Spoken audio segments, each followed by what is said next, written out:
Good evening, everyone. I want to invite you to the special board meeting of the Winnipeg School Division to talk about our 2021-22 school budget. No, it isn't 2021-2022, sorry. Before we begin tonight's meeting, I would request that everyone turn off their cell phones and any electronic devices so we're not getting any feedback or any noise when the meeting's going. I want to acknowledge that this school board meeting is taking place on Treaty 1 land and the homeland of the Métis Nation. Call to order and roll call. Mr. Kochan. Roll call for the special board meeting of the Winnipeg School Division for February 22nd, 2021. Trustee Adele. Here. Trustee Reed. Here. Trustee Murdoch. Here. Trustee Dumont. Here. Trustee Shetkowski. Here. Trustee Chen. Here. Trustee Broughton.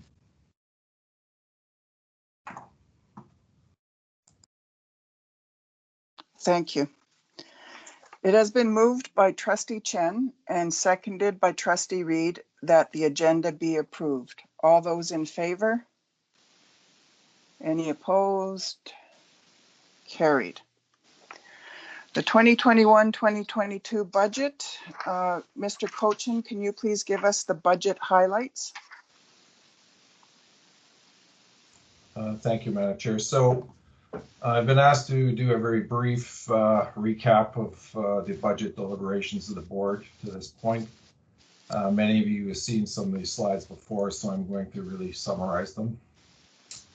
So what I have before you is a synopsis of what the board goes through every year in terms of high-level discussions, and here are some of the numbers for you to keep in mind. So our situation is this. If you look at this particular line down here called budgeted revenue, you can see that we have a drop in revenue of about 4.2 million.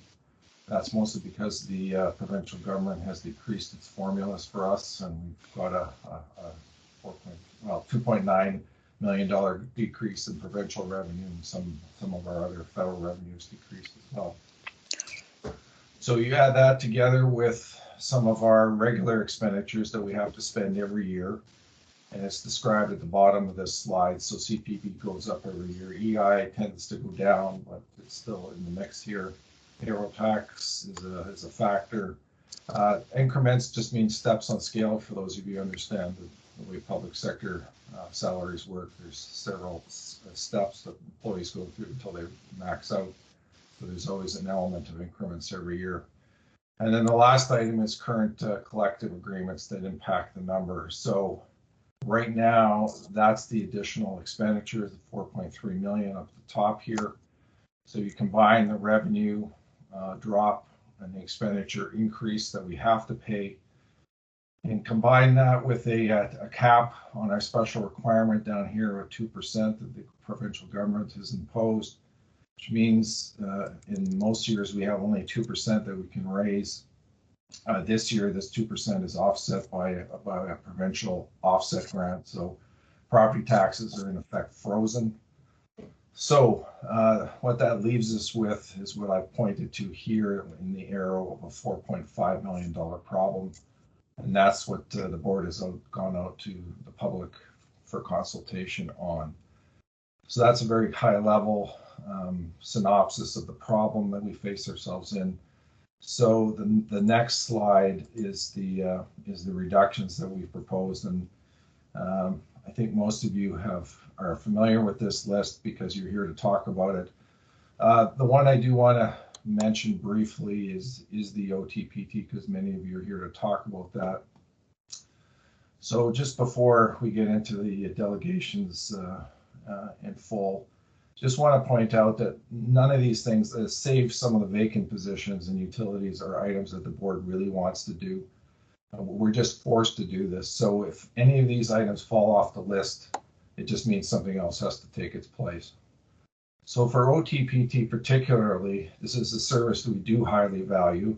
We know students need this service. However, it's a question for the board of who ought to pay for this.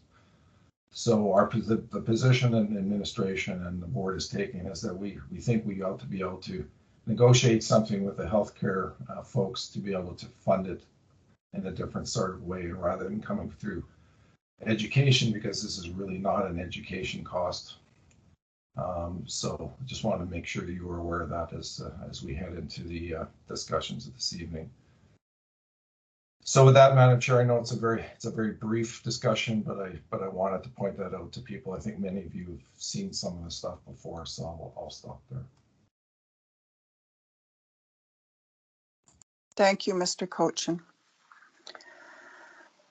So before we begin, I would like to remind all delegations that in accordance with Procedural Bylaw 1263, Section 32.8, each delegation shall be granted 5 minutes to make your presentation to the board. I would like to call upon Ms. Kirchmann to begin your presentation to the board regarding occupational physiotherapy.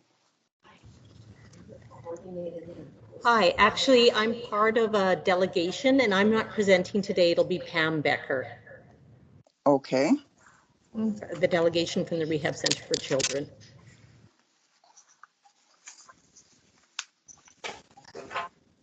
Okay, so let that one go. So then I will call upon Ms. Becker to begin your presentation to the board regarding occupational physiotherapy, please. Good evening, Chairman and respected trustees of the Winnipeg School Division. My name is Pam Becker, and I am a white settler and a taxpayer in Winnipeg School Division. I am also the Director for Outreach Therapy Services at the Rehabilitation Center for Children, where we have provided OT and PT services to the division since 1983. Also in the room with me are Cheryl Szynski, Executive Director, and Gina Kirchmann, School Therapy Manager. OT and PT are valuable members of the education support team within the schools who directly address important educational issues for children, such as inclusion, learning access, and learning readiness. Their work in the schools is squarely focused on educational outcomes and should be supported within the context of education and not through the healthcare system. OTs focus on understanding the relationships between the person, environment, and occupation. For students, this is school. They also focus on identifying students' strengths, factors that might be interfering with their learning, challenges in the classroom environment, and the task at hand. Physiotherapists support a student's ability to move safely through and around their school environment. OTs and PTs can help in many areas of education, as some of them are listed here.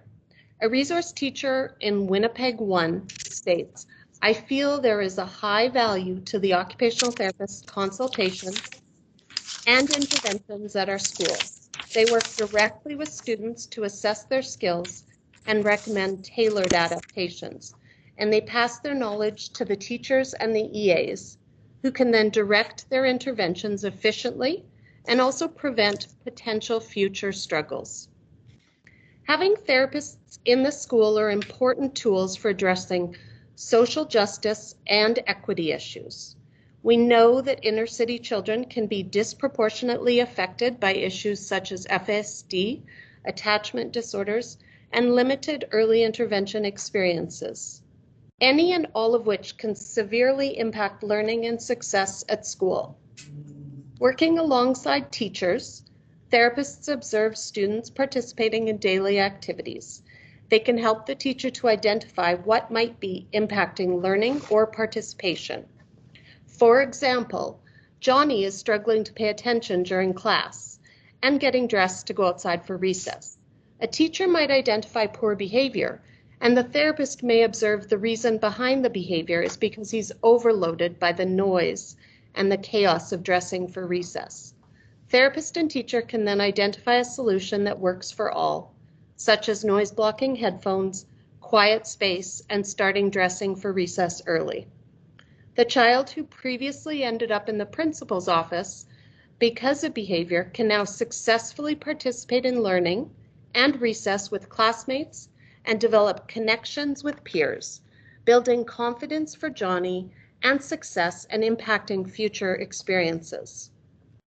Physiotherapists have expertise in equipment that can help a child participate safely in their school day. An example of number 4 on this list is that therapists often offer lift and transfer training and back care workshops for EAs and school staff.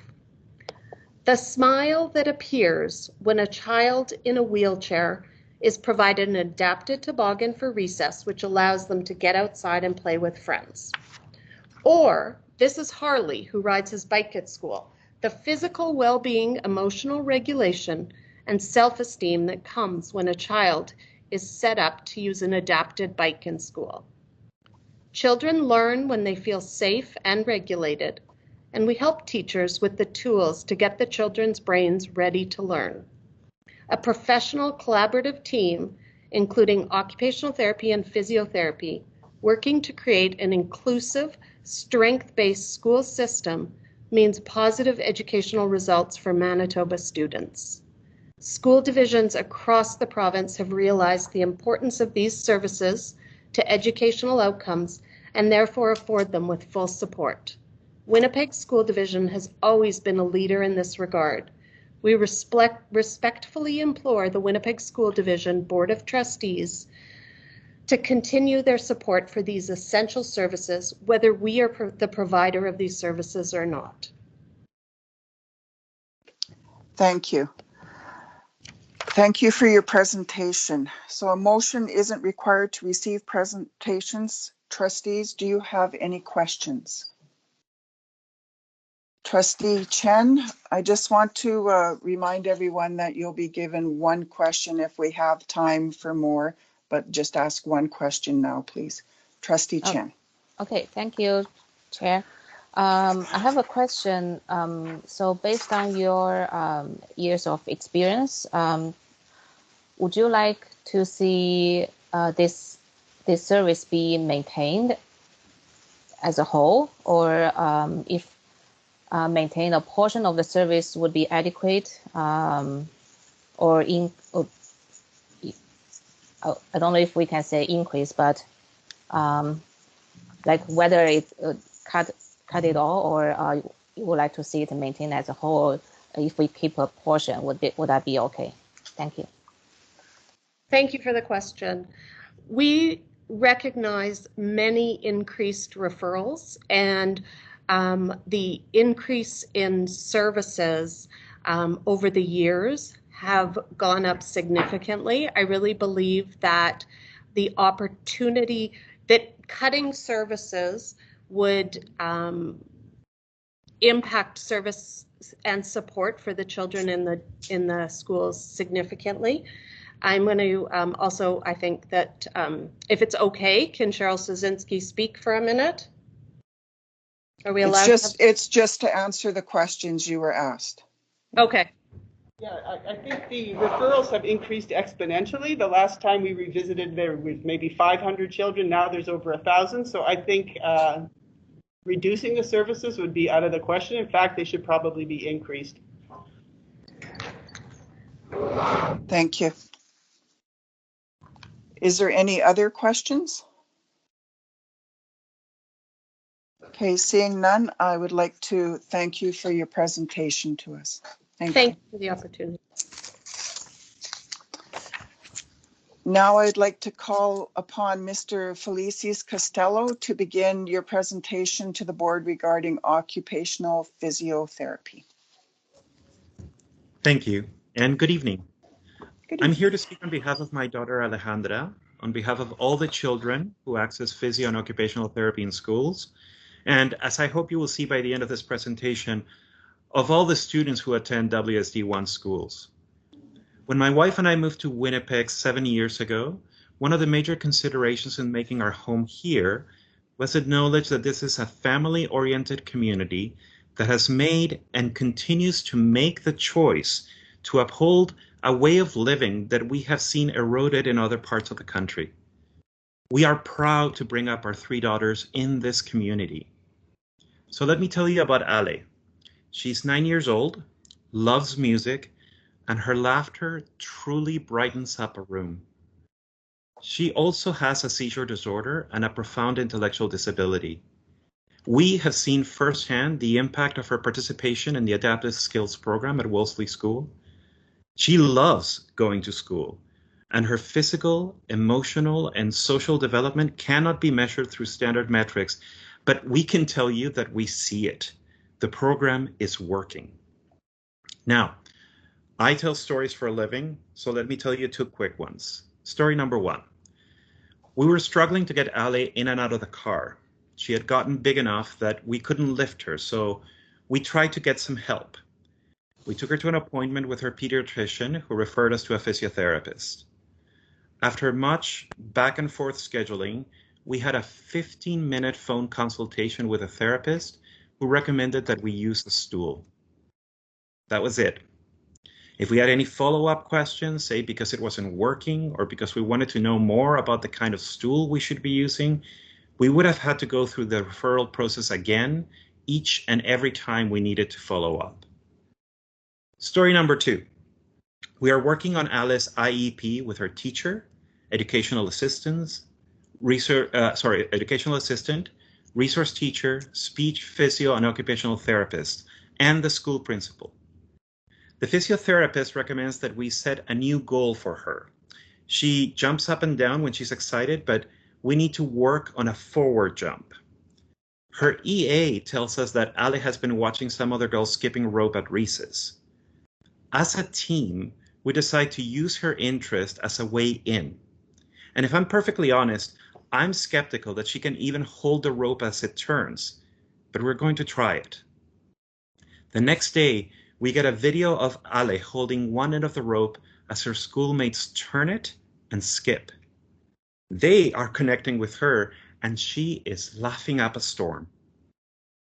Next up, those same students are laying out the rope on the ground and jumping forward over it and inviting her to join in. She doesn't yet. It takes her time, but she will. That's the way it should work, with a coordinated and consistent approach that would be impossible if this was being handled through the healthcare system. We are fortunate that she spends her days in school, not in a hospital or in doctor's offices. School is where the work needs to happen, and not just for Ale. The thing that was most moving was seeing her schoolmates bringing her into their play, engaging in her learning, and learning themselves about the importance of inclusion in their own lives. That is the most beautiful synergy you could hope for. And it's made possible by having a system in place, supported by trained professionals, that makes these little and yet massive wins possible. I'm not going to pretend you don't have some difficult choices ahead. Trust me, as someone who's running a theater during a pandemic, I know how hard it is to balance a budget, especially when you're faced with decreasing revenues.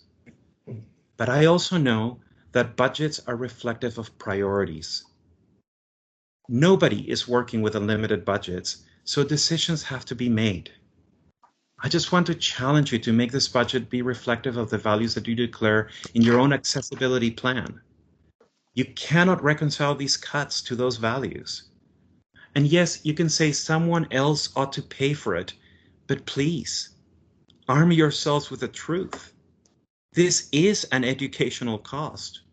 You are providing these essential supports. If you cut funding to them, you are responsible for the void that will take their place. Now, before I go, I want to leave you with an offer. You have seen how our community has mobilized in response to these proposed cuts. You have heard a number of delegations, and I believe you should have in your packages a petition started by Alice's 13-year-old sister, Emma, a former member of the Earl Grey Eagles for Equality, by the way.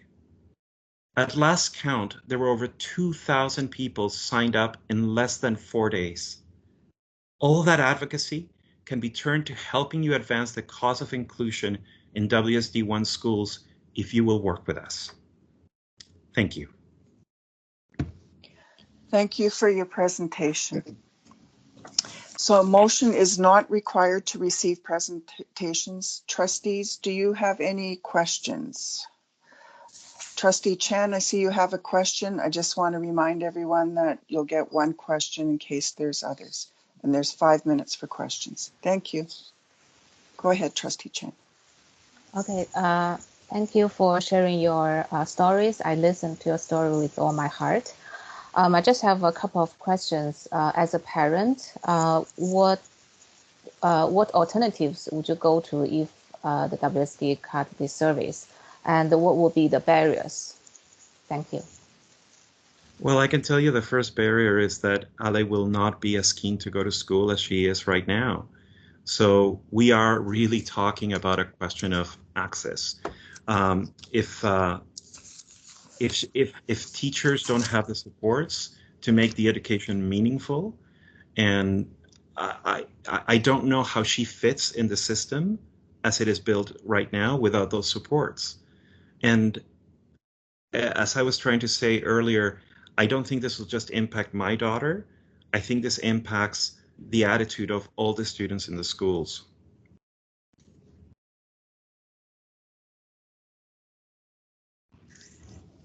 Is there any more questions?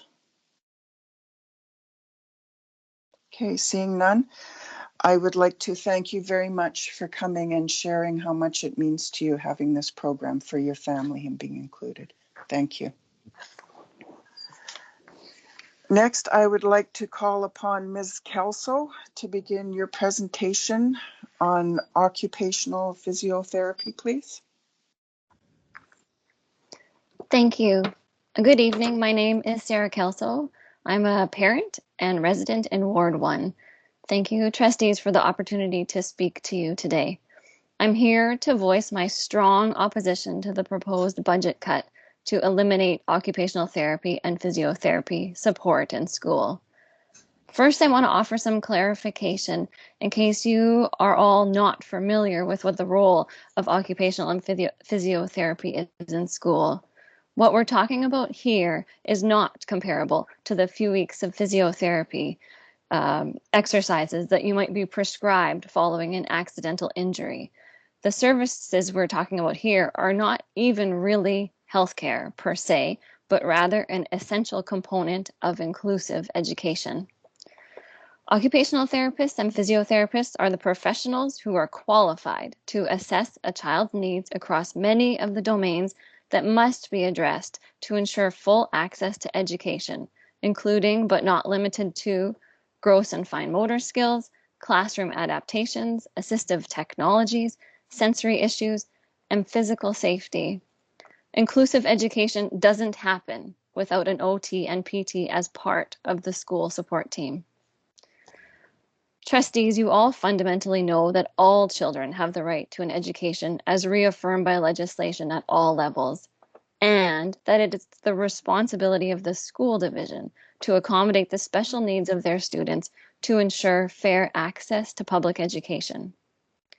In my family's personal experience, OT and PT consultation played an essential role in assessing my child's abilities and building a reasonable, measurable individual education plan, which is a cornerstone of inclusive education. Her teacher and school depend directly on the OT and PT involved to conduct baseline and follow-up assessments, determine reasonable but challenging goals, and provide strategies to support progress towards these goals.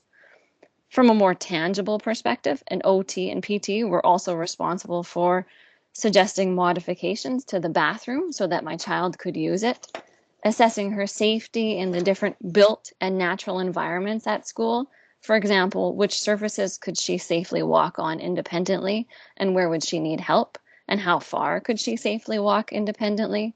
They've developed exercises to build her skills and strengths at school, and they've suggested adapted games that she would be able to play with her classmates. Participating with the other kids encourages her own development as well as builds relationships with her peers. The OT and PT input has been invaluable. The classroom teacher and EA, as wonderful as they both are at their jobs, they don't have the knowledge, extensive experience with children with special needs, or resources to take over the role of occupational and physiotherapist if this funding were cut. Without an OT and PT involved, my daughter would not have equal access to public education. She would not have learning goals tailored to her, and moreover, she would not be able to safely access the school and schoolyard. These OT and PT services are not special programs at school. They're an essential part of making school and education accessible to children with disabilities. If you cut funding for OT and PT services, you will essentially be creating barriers to attending school for children with disabilities. You would be effectively discriminating against these children with grave consequences for all of us.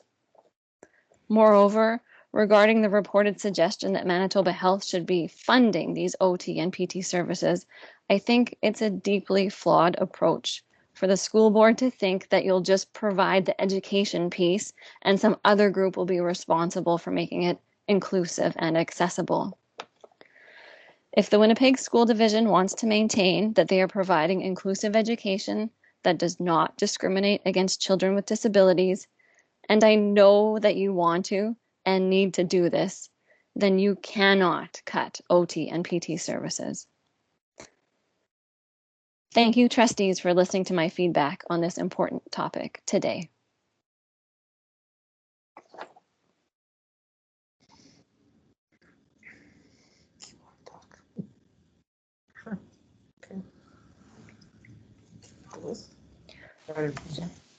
Sorry, Chair, I think you're muted. There. Sorry about that. Thank you very much for doing this presentation. We don't need a motion to accept it. Are there any questions? I just want to remind trustees one question. I see Trustee Dumont and Trustee Chen. Trustee Dumont, go ahead. Thank you. And thank you so much for your presentation and for sharing all of that with us. My question is similar to one that one of my colleagues asked earlier. If this program goes away, what are the alternatives that are out there? There are other school divisions that don't provide this type of service through, same as we do. So families struggle with a lack of OTPT. What's out there if this wasn't in place? I'm curious.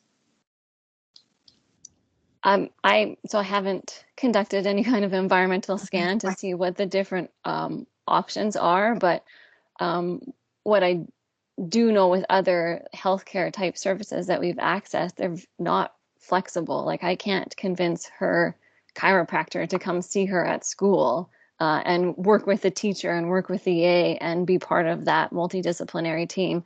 So I don't see an option for creating that kind of team-based support. And I really think that it is the school that needs to provide that as part of providing inclusive education. So I think it's up to the school to figure out how you're going to do that. Thank you. Trustee Chen? That was actually my question. I was going to ask. Thank you. So I have a question in this.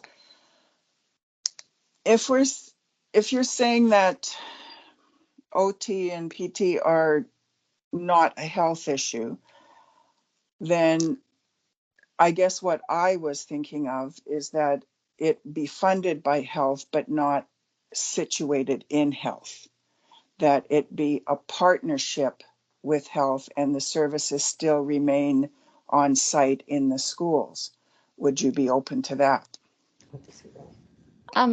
I think that could be complicated, but it's not impossible. The first step in that plan is not cutting the services to the children who need them.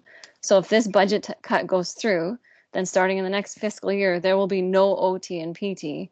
And not knowing that much about the inner workings of health, but knowing that we're going through a pandemic, I don't know. I would ask the trustees, have you consulted with health? Do you have any sense that they are agreeable, or is the best case scenario that these kids are like in a vacuum without services for 2 or 3 or 4 years while the two departments fight it out, because I don't think that that is fair to the kids by any means.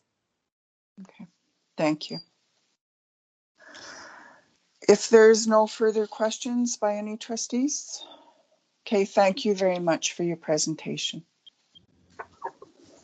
Okay, I would like to call upon Ms. Sandra Goff to begin your presentation to the board regarding occupational physiotherapy. Good evening. My name is Sandra Goff, and I am here tonight representing the Family Advocacy Network of Manitoba. The Family Advocacy Network, or FAN, is a group of families from across Manitoba who have loved ones with intellectual or developmental disabilities. Many also have physical disabilities. Members of FAN are deeply concerned about potential changes to physiotherapy and occupational therapy delivery in schools. We understand that this budget planning season is a challenging one. And theoretically, it may make sense for the Department of Health to partially fund physio and OT. However, FAN families know that the Department of Health has many barriers to service. And when these are added to the education system, students and teachers and EAs will all suffer.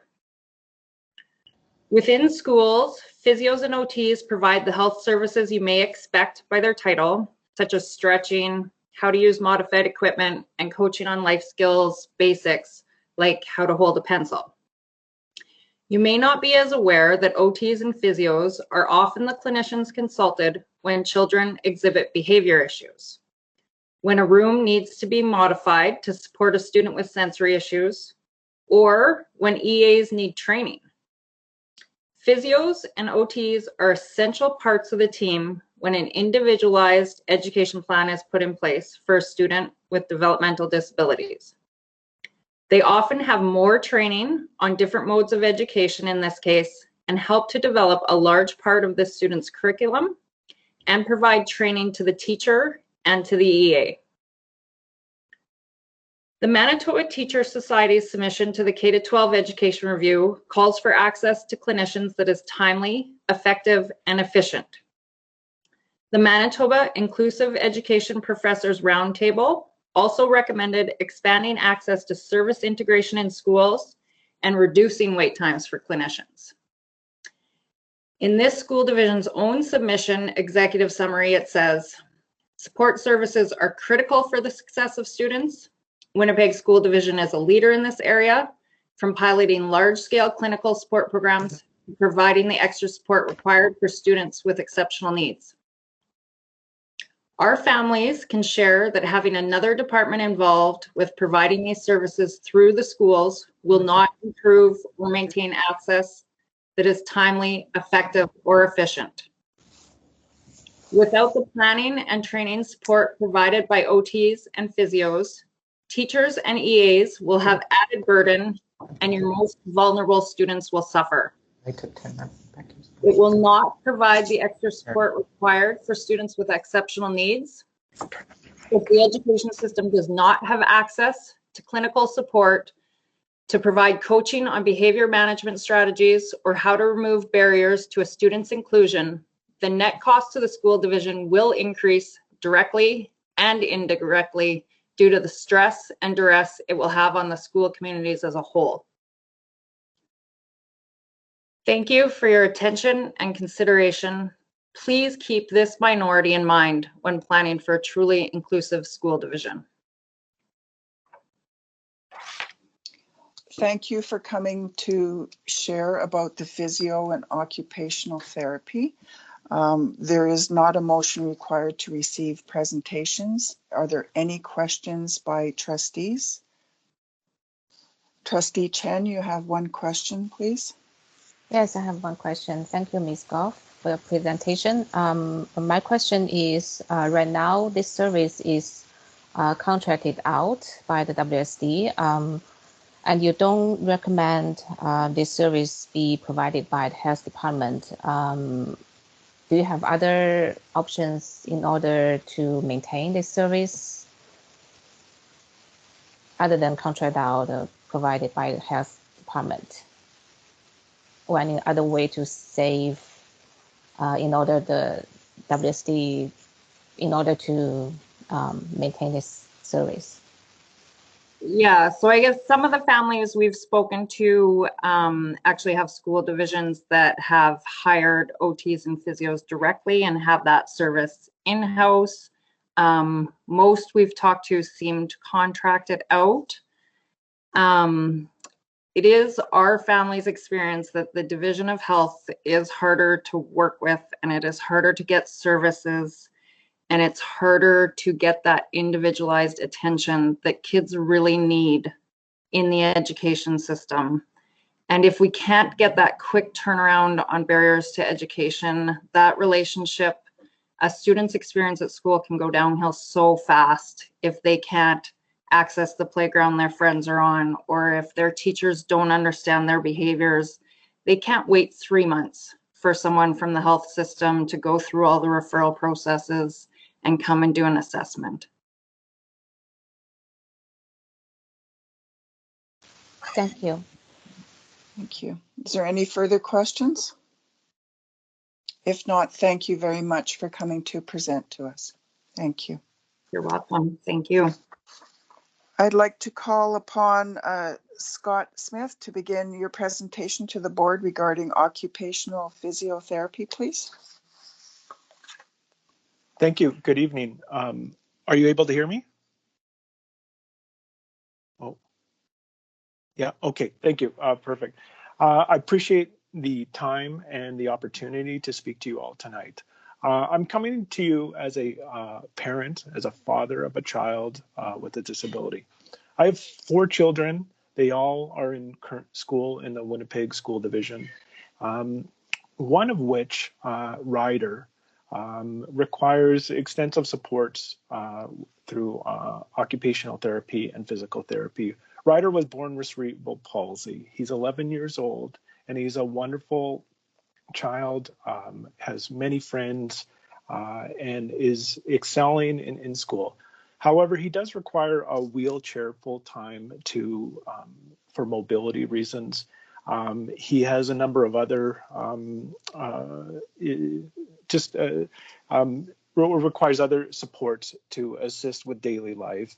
And we, my wife and myself, feel that the services offered through OT and PT, and especially in the school division, are essential.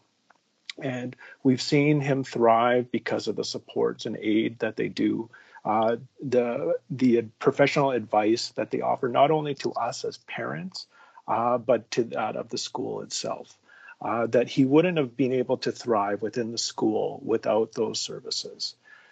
What I do see is that how did we get to this point, and what led to the decision where this is what needed to be cut?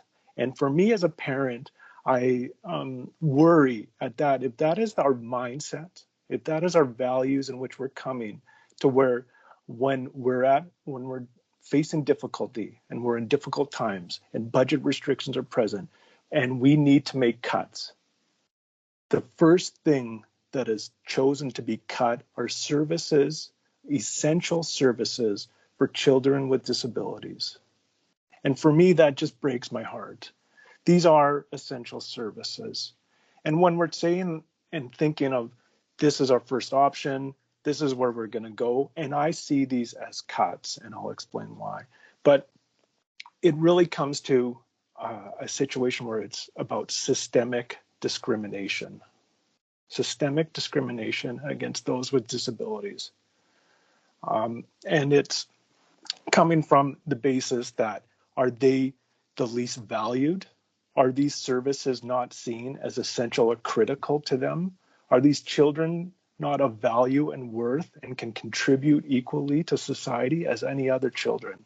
They just need the access to get there. Now, I appreciate and I'm honored to be here among other professionals and parents speaking and advocating on the same topic. And when I also look at this, I see it as a human rights issue, that if we look at our own human rights code within Manitoba, how this opposes that, is that if the code is there to recognize that we can't discriminate against anyone for any means, and not be providing equal access, and especially for those under the act to say reasonable accommodation is made for those with special needs. How is that not discrimination? How is not a violation of their own rights and needs to access those essential services? But why do I oppose it even being transferred to health? Because if it's transferred to health, then the school division, the education department, has no authority over decisions. It is and will be at greater risk of being cut or further cuts or changes. It's at a threat of being offered services outside the school. It'll certainly affect communication with the team, the school, the teachers, the children, and their families will be at greater disconnect. It's going to lead to off-site supports, out of school consultation. And really, is that going to save the taxpayer any more money? No, the cost is the cost. And if we transfer that cost from education to health, then for me as a taxpayer, what's the difference? Well, then I guess the difference is that it's not viewed as essential and that it needs to be cut, or it's not as a service viewed as value and worth. And two, at the end, it just affects and puts their access to education, to community, to connection to relationships and friendships within the school at risk. It would further segregate a population that is a history of being segregated and devalued in society.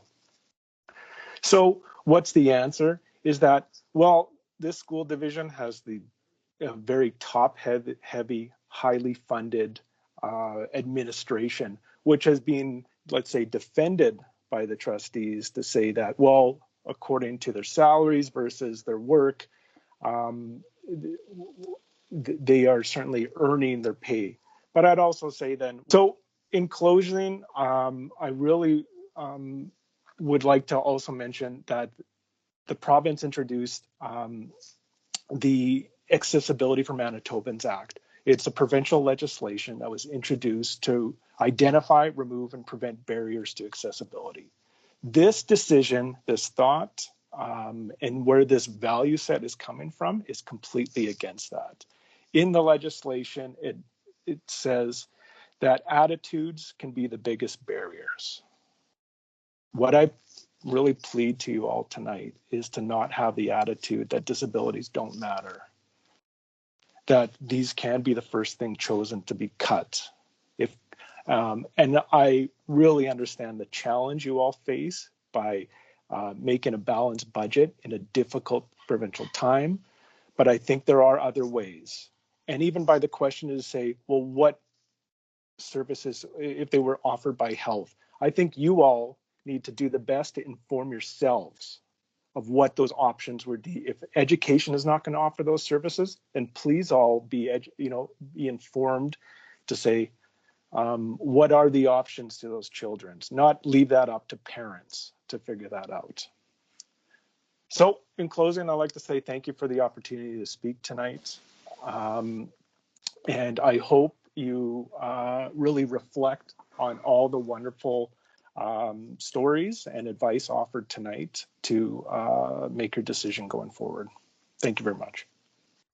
Thank you very much for making your presentation, Mr. Smith. Is there any questions? Jamie, one question. Trustee Dumont and Trustee Chen, one question each, please. Thank you so much, Scott, for sharing and for raising your concerns with this draft budget and what it proposes. Completely appreciate that you understand some of the challenges, that even we as a board went through when looking at, what are we providing, and really it was. I mean, these were all difficult, well, mostly difficult decisions. We're down to that point, like you said, where is it nursery or OTPT? Is it adult crossing guards? those nutritional programs. These are all horrible decisions to make.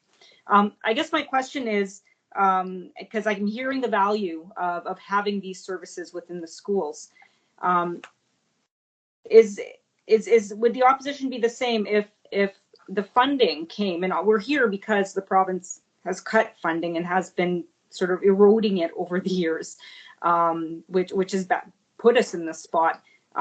If the province just provided the funding or provided some flexibility even for the school divisions to raise revenues, which we no longer have, and yet we still delivered it. It's really a question of where the money's coming from, and we would still deliver the program. Is that the same opposition of health funding it, or you wouldn't want health department funding it at all? But did that make sense? Feel free to ask. Yeah, absolutely. No, and I appreciate the question. Thank you very much. But again, by transferring the funding, you have, from the Department of Education perspective, less control.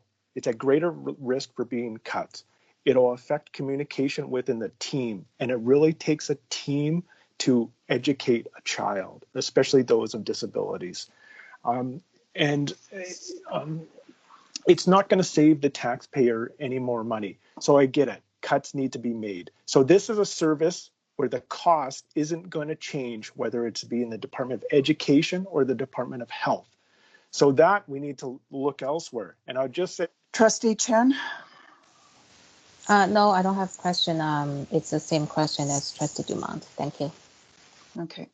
Thank you very much for your presentation to us. Thank you for the opportunity to speak tonight.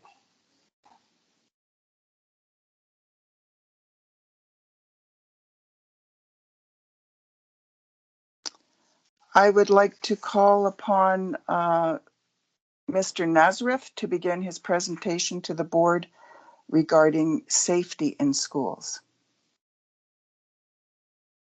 Yeah, hi. Thank you for the chance and the opportunity to talk today and speak today. I am a new immigrant, and I have a kid coming on the way. I have some of my nieces who are in school at the moment. My concern and my stuff is with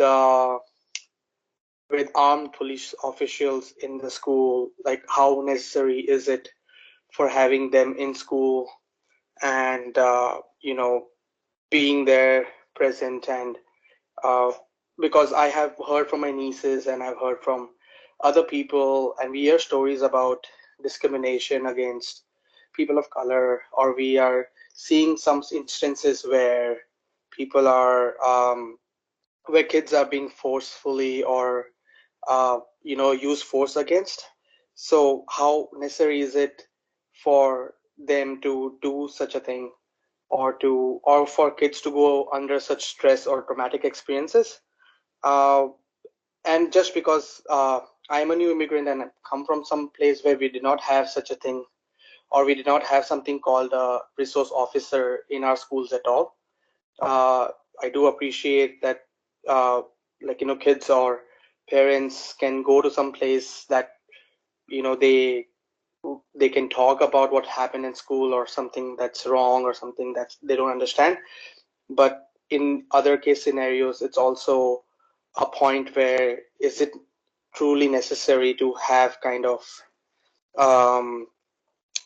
use force, exertion, and such things on smaller kids or teenagers?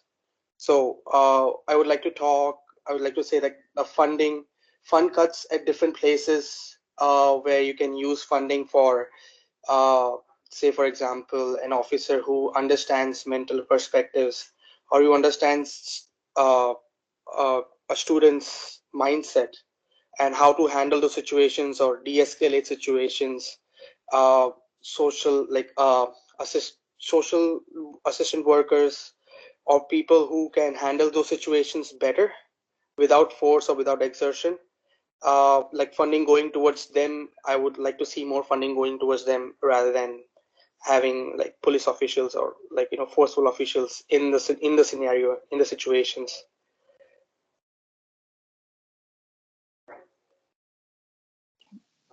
Is that the end of what you wanted to share with us, Mr. Yes, Nazareth? that's the end of it. Okay, thank you very much for sharing that. Do any trustees have any questions of Mr. Nazareth? Trustee Chen? I just it's not real question that I know I'm supposed to be ask a clarification, but I really want to say to Ms. Nazareth for being here as a delegation, and as I know, as a new immigrant, it needs a lot of courage to attend these kind of meetings, because sometimes these kind of meetings can be intimidating to new immigrants. So I really, really want to applaud you for that. Thank you. Thank you so much. And thank you for sharing your thoughts and your feelings. Absolutely. As Absolutely. Thank you, Trustee Chen. Trustee Dumont, do you have a question? Yes, and thank you for coming and presenting to us today. And sounds like a soon-to-be congrats in the future for your family. I guess I just want to ask a question for clarification, just based on your presentation. As you know, the draft budget as it stands right now does propose to cut the school resource officer program. Am I clear that you are attending in support of this proposal?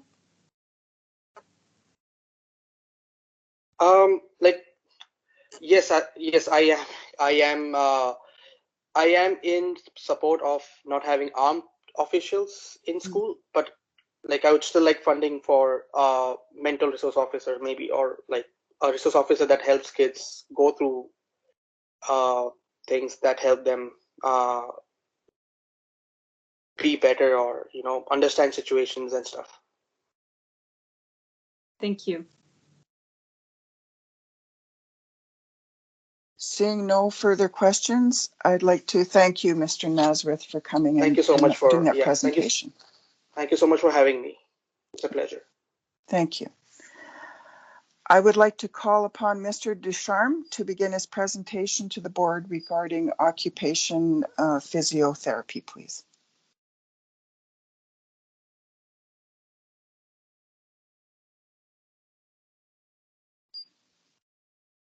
Is there a Mr. Ducharme here? Okay, hearing no one presenting from Mr. Ducharme, we'll move on to, I would like to call upon Ms. Paul to begin her presentation to the board regarding budget reductions. Thank you. Good evening, everyone. I am going to pass it over to Carol Gossel, who is a 30-year veteran of Winnipeg School Division and clerical. She has spent the last 10 years as a head clerk at Churchill, and she can do the presentation on the clerks right now. Hi, everyone. Thank you for allowing us to speak this evening. Can you hear me okay with my face mask on? Yeah. Okay, Yes. good. We have some documentation that we'd love to share with you, because there's a lot of points on here about what the 12-month clerks, the 12-month computer techs, and the 12-month library techs do over the summer. And if we could maybe share those with you, I'd like to read some of them. For a 12-month clerical clerk in a high school, which is usually where there's the 12 months, high school and junior high, and then we also usually have a class 3 that is a 12-month. There's a number of financial requirements that are due at the end of the year. To close the year-end financial school funds, we file all the month and year-end reports and download the reports from eFunds, which is our financial program, for future reference, as they are not accessible after a year. We package and organize into boxes all the financial records, payroll, student exams, counseling records, etc., and they're stored in a secure area and are kept for different numbers of years, from 7 to 15 years. We set up financial folders for the new year, prepare and arrange shredding of the financials and CUME files from previous years, check reimbursements, e-funds. So the 12-month clerks in the high schools and junior highs, I know that Secretary Treasurers appreciates that we're there over the summer, because that allows us to do our year end during the summer, so that they aren't backlogged in when they have to do all the elementary schools, which are closed over the summer. We do the labeling and setting up everything for the new year, submitting reports for scholarship contributions, and assisting students with accessing scholarship funds that they need for the fall session, and stuff to do with all the scholarships and awards. For supplies, just for supplies, usually takes me about a week just to organize most of that. Requesting quotes, having to set up everything and do requisitions, get the requisitions from the teachers, what they need. I need clarification. Then we have to order, receipt, and distribute those supplies for the next school year for the offices, the classrooms, and the custodians, who we order all their supplies also. For student files, that's a very large job every year, where we have to do the set up all the students for the new year. In senior high, this must be done for 2 schools because we have a junior high and a senior high, and that means 2 Mayette systems. So you have to do all of that under both of them. We have to get all the student registrations. Each one has to be gone through and then updated onto Mayette. So that means you have to sit there and look at each student registration. Are the parents' names still correct? If there's some question, why is dad not on there anymore? Then we have to start looking, is there some kind of something in the file that says that there's been a change in guardianship, students that are in care. There's a lot of changes for students in care. So all those, so we have 550 students just at Churchill. So you can imagine that that's quite a task. We set up the folders for the New Year's for the student description forms, the out of catchment forms, the URIS forms, which are the health forms, and make sure that all those are in place for the students and the staff for the next year. We have to request, collect, and distribute cumulative files. Now those are for our incoming from our feeder schools, for all the kids that are coming, I figure out where they're coming from, send those requests, and then get them and make sure that they're filed correctly. And then for the students that are leaving, same thing. We have to send those out, arrange for couriers or mailing of all those files. We have to print, collate, and file the report cards, certificates, and all of that into the students' cumulative files from June, and receive information and new documents from families, agencies, and division departments. For school opening, there's a number of things that have to be done, like teacher packages, agenda books, student packages, creating the school calendars in Outlook and the Google Calendar that's attached to the website, lockers and lock combinations. That can take up to a week just to enter all that information into a spreadsheet. They all have to be taken off because you can imagine we're not going to leave the same lock on the same locker, or the kids are going to come back the next year and know what the combination is for that locker. Creating opening day binders, emergency binders for all staff, making sure those are updated. Update Mayette for the coming year, distribute keys, distribution, make sure all those are in order. General office duties, updating the school website, programming of the photocopiers, and a number of things for summer school. There's different things for that. Then the computer techs, of course, they have to go through all the computers, and most computers have to be revamped over the summer with the new programs. They prepare all the computer labs for the new year. They do their inventory at that time. Teacher requests in June what software they need to have installed, so the computer tech, along with the head clerk, has to order that and make sure that's upgraded. Upgrades to the hardware. A lot of most schools schedule labs to be replaced during the summer break. When labs are replaced, the old computers are moved. TV firmware updates, printer firmware. To do all the inventory on all the books. This is for the library techs, because I imagine that's what the 12-month You have 1 minute left in your presentation, please. Thank you. Thank you. Book repairs, setting up the library for the new year, and housekeeping. And then do you want to speak to the financials? No, go ahead. Okay, so we did some of our own calculations. We're not sure where the $950,000 comes from, as that would be a difference of maybe 8 weeks in the summer, and then the Christmas and Easter. But most staff have then holiday pay on top of that.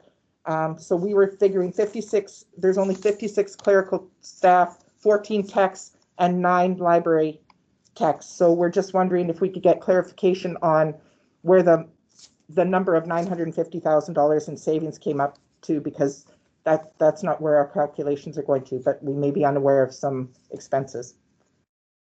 And I think that's it. Thank you. Thank you for your presentation. Can everyone shut off their, because I hear a back. Shut up. We might have to. Okay, so your question can be brought to the Winnipeg School Division, and we don't have time to work that all out for you. So that can be brought to the school division and brought up, the difference in the monies that we're seeing. Trustees, do you have any questions?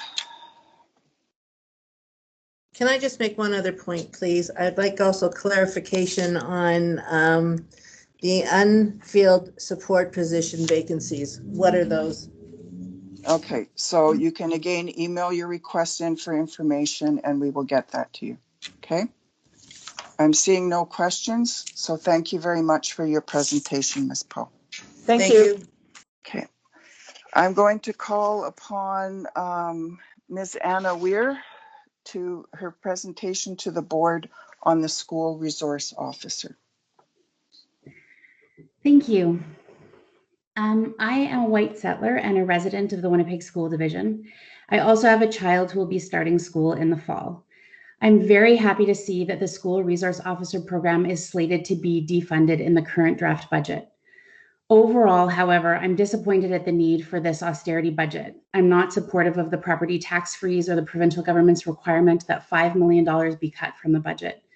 I'm concerned about the impact that the cuts to support positions, occupational and physiotherapy, milk subsidies, clerical positions, and non-salary expenses, which I'm assuming mean things like books, toys, school supplies, furniture, and art, music, and gym equipment. I'm concerned about the impact that these cuts will have on our children, teachers, other school staff, and society generally. I'm also concerned that the School Resource Officer program is being cut as an austerity measure and without acknowledging the harm that the program does in Winnipeg schools. I presented as a delegation about the School Resource Officer program last year, and it sounded like one of the reasons for having a School Resource Officer program was to create relationships between the police and racialized students and communities in order to humanize racialized students to Winnipeg police officers. I think that it is all too true that the police treat Black, Indigenous, people of color, poor people, disabled people, people with mental health issues, and to us LGBTQIA people in dehumanizing ways. The fact that police dehumanize racialized and other systemically oppressed people is the reason that police need to be defunded and need to be removed from schools. We have seen time and again that the Winnipeg Police Service causes harm in our communities. And I emailed a submission with a link from Winnipeg Police Cause Harm that itemizes some of the harms that Winnipeg Police Service has done in Winnipeg in the year 2020. And having an SRO program in schools actually just exposes this harm to our children at younger ages and in an environment where they should feel safe and protected. Thanks to Black and Indigenous activists and abolitionists, I believe that we as a larger society are beginning to see that there is another way. We can defund police and provide the supports that people in our communities need. I'm fully in support of defunding the SRO program, and I think that the Winnipeg School Division should acknowledge that the budget cuts to the SRO program are categorically different from the budget cuts to the important supports that are being cut from our educational system. Our students, teachers, and other school staff need support, and that support should be funded, but the SRO program is harmful and deserves to be cut. Thank you. Thank you for your presentation. Are there, trustees, are there any questions? Trustee Chen, you have a question? Yes, I have one question. Thank you, Ms. Weier, for your presenting again in our meeting. So my question is, if there's a possibility that the city decided to continue to maintain some sort of relationship for the SRO program, do you think that is appropriate to accept, or do you recommend that? I would not recommend that, and I wouldn't see it as appropriate. I think that the city of Winnipeg also has lots of supports that they should be providing to our communities that do not include funding the police. I think the city should not give money for an SRO program, and I think at a minimum they should freeze the police budget and defund it over time. Thank you. Is there any more questions from trustees? If not, thank you very much, Ms. Ware, for your presentation to the school board. Thank you. I'd like to call upon Mr. Tai Pu to have his presentation on the board regarding budget reductions.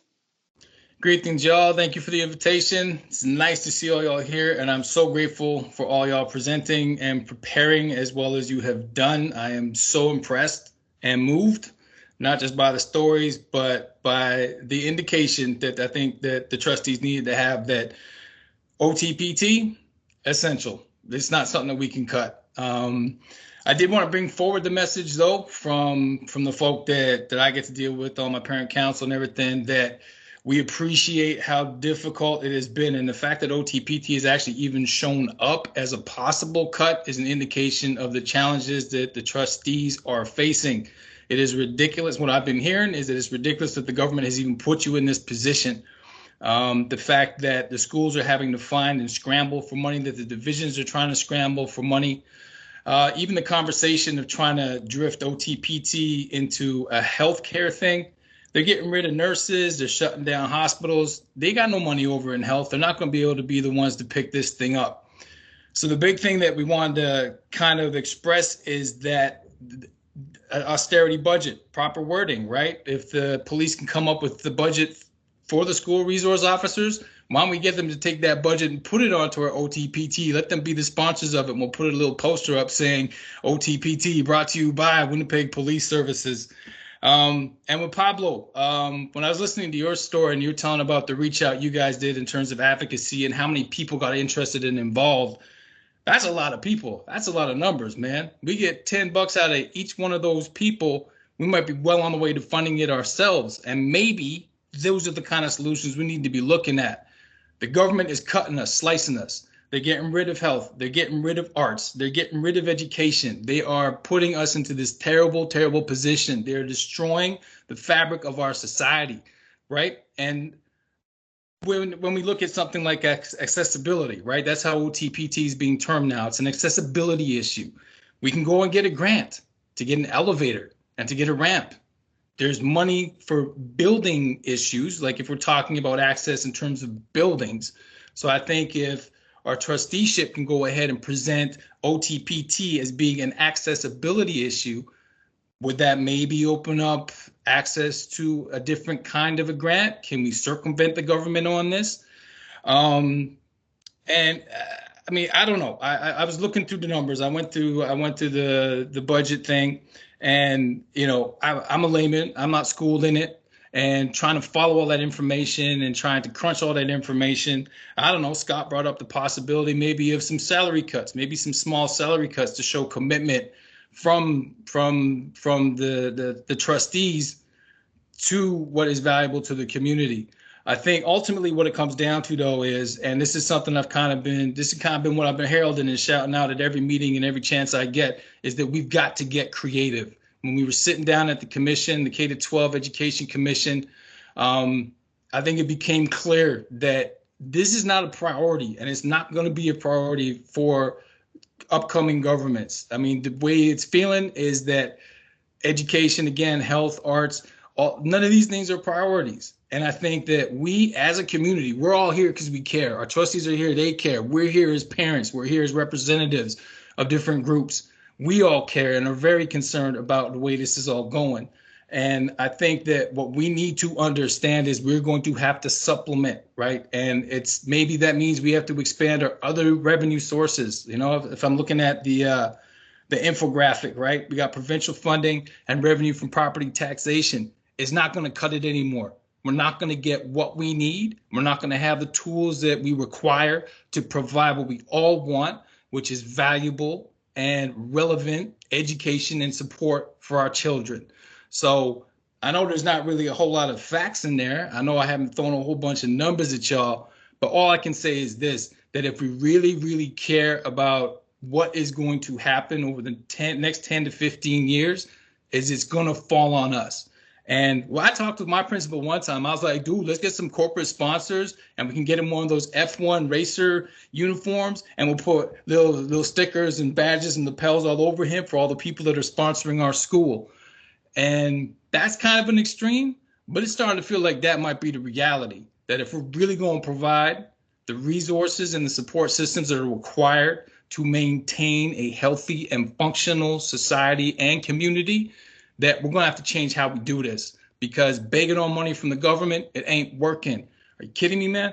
Over $4 million, like almost $5 million sliced from the budget. They're sending us a message, and I hope we're all hearing this message. And it's, just listening to the breakdown, the school clerks, just listing the things that they do. We can't afford to take them from 12 months to 10 months. But what is our solution? What are our options, right? We're talking about things that we can't afford to lose. Those are the things that arrived in these budget cuts. And I know you guys spent a lot of time looking at it, and you guys went digging through all of the numbers, right? And this is what you come up with. That for me is an indication of how desperate we are actually getting. And again, I think that when it comes from the revenue created from property taxes and the revenue created from provincial funding is no longer going to be adequate. And I think we seriously have to take a look at, and I advise our trustees to please find a way for us to find other forms of revenue, because the ones that we got, they ain't going to cut it. Thank you for your time, and thank you all for coming out and sharing. Thank you very much for your presentation. Is there any questions by trustees? Trustee Chen? Yes, Trustee Chen. Thank you. And I think there's a reason to put typo as the last one and as an excellent conclusion. And I also want to thank you for pointing out the tough road ahead of us beyond this budget, and about the education review. And the Winnipeg School Division provides a lot of non-mandated programs. The items that we see on the cutting list are provided, and Winnipeg School Division recognize those as our priorities. And with education review, with potential amalgamation, I think more programs would be on the cutting list. And as we know, they are not the provincial government's priorities. So I just want to applaud you for making an excellent conclusion for our meeting. Thank you so much, and yeah, thank you for sharing. And thank you for sharing that we need to be creative. Thank you. Is there any other questions? Seeing none, I want to thank everyone very much for taking the time out of their evening to come and share thoughts and to come and speak about the impact, to really get us thinking of different ways of trying to figure this out with the $5 million less in money. So I do appreciate the time that people have taken to come and speak to us. So Trustee Reed has moved that the meeting be adjourned. All those in favor? Any opposed? Carried. The meeting's adjourned. Good night, everyone.